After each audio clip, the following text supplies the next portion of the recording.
many different position shots in pool will force you to travel through the center of the table. Watch those common examples that especially come up when you have to travel from one side of the table to the other side. The cue ball is always traveling closely through the center depending on where exactly you want to hit your final rail. All the 5 shots that you're going to learn today will have in common that they are taking a path that leads through the center. But not only being able to travel through the center is very important, but also being able to land the cue ball close to that spot. This is when you not only have to control the path of the cue ball, which is already very important, but also the speed that you're playing the shot. As you see, there are many different shots where this is the case, and even on those long shots, it's very natural that the cue ball will finally take a path through the center of the table. And if you're coming into the line of the shot by taking this path, just as in those examples, you don't even need that perfect speed control. Before we're going to clear our initial layout, let's have a quick look at why center table is a really powerful position for the cue ball. This is an 8-ball layout just after the break. If the cue ball is close to the center, you can play almost every single ball on the table. In our layout, you can also play every single shot out of the green area. Like to start with that 9-ball here, just one rail. Just a high ball. In the best case, the cue ball travels exactly through the center of the table.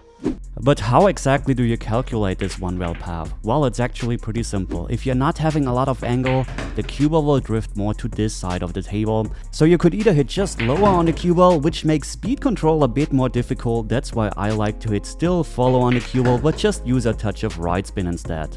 And if you're having too much angle, the cue ball will drift more to the other side. In that case, you have to use a touch of inside spin. The more angle you have, the more inside spin you need to use.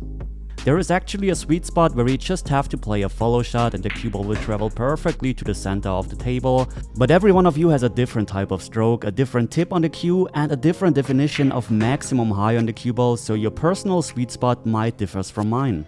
Now, the good news is I've opened this 2-rail path, so again a very common shot. Going to play that with low and left spin. And you can see cue ball travels nicely, almost perfect to the center of the table. Well, this is pretty much perfect. But how exactly do we calculate this 2-rail path? Well, again, very simple. With a lot of angle, you just need a tiny bit of outside spin. With less angle, you can use a mixture of low or outside spin on the cue ball. This is personal preference.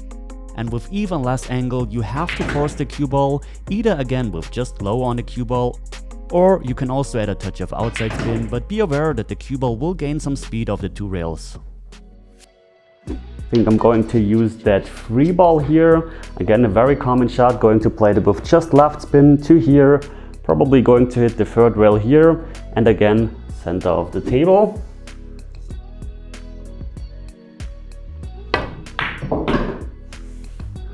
Yeah, and again, we are almost perfect at the center of the table. But how do you calculate this 3-rail path? Well, again, it's very basic. The most important thing about this shot is we're just working with inside spin. If you're using a bit too much, you will end on this side of the center table. And if you're using too little, you will end on the other side and you will also lose some speed. With less angle and the same amount of spin, you will miss center table, so you could either add low on the cue ball, or of course you can also just use less spin on the cue ball. And with a lot of angle, you have to use maximum inside spin on the cue ball, otherwise you have no chance to get to center table. This is, by the way, a plan B shot if you don't want to use that inside spin, and I would actually prefer that here. So a quick recap. On our first shot we just played the 1-rail route. On our second shot we had a bit more angle and we had space on the table, so we played the 2-rail shot. And on our third shot we played the inside spin shot, where we're going 3 rails nicely to the center of the table. And now we're in that situation and we're going to continue from here just with the live commentary.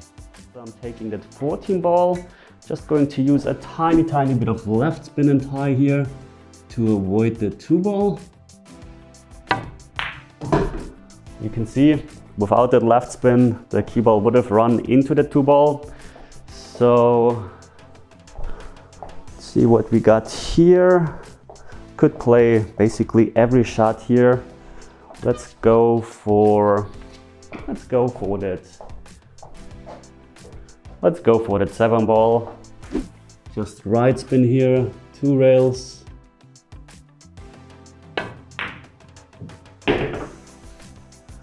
Nice speed again. almost at the center of the table. Well, and as you can see, it's pretty much always the same type of shot that you're going to play very often when you're playing matches. Oh, is this hard enough? Yes, it is. So, well, now another shot that we haven't played so far. This is just low left, trying to draw it back to the center of the table. I can only do that if I'm not having too much angle. With more angle on it, one ball, I would have tried to go again this path, just 3 rails. Or with the 2 isn't there, I can actually also, with more angle, go from that long rail into that one and into that one. The only problem is speed is very, very crucial here and difficult to judge. Because here we don't have a lot of angle, so we have to work with backwards rotation on the cue ball to bring it towards here. And this is a lot more difficult to control than just spin. So let's see if we can do that. Have to follow through nicely here. Almost a bit too hard, but we are in. Now I could basically play the same shot on that 5 ball. But let's show you now, not a lot of angles that I have to power. Let's show you that one where I'm just going 2 rails. I might mess this one up because it's not easy. First of all, the exact path and speed control is difficult, but sometimes this is the only option. If you're having blocking balls here, for example.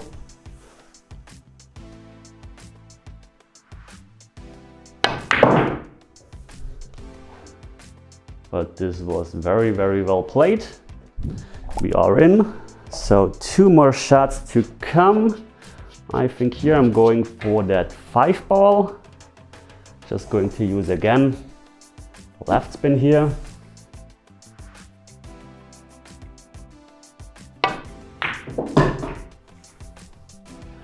Again, almost perfectly at the center of the table. And now let's try to once again bring it to the center of the table. Just going to play 2 rails.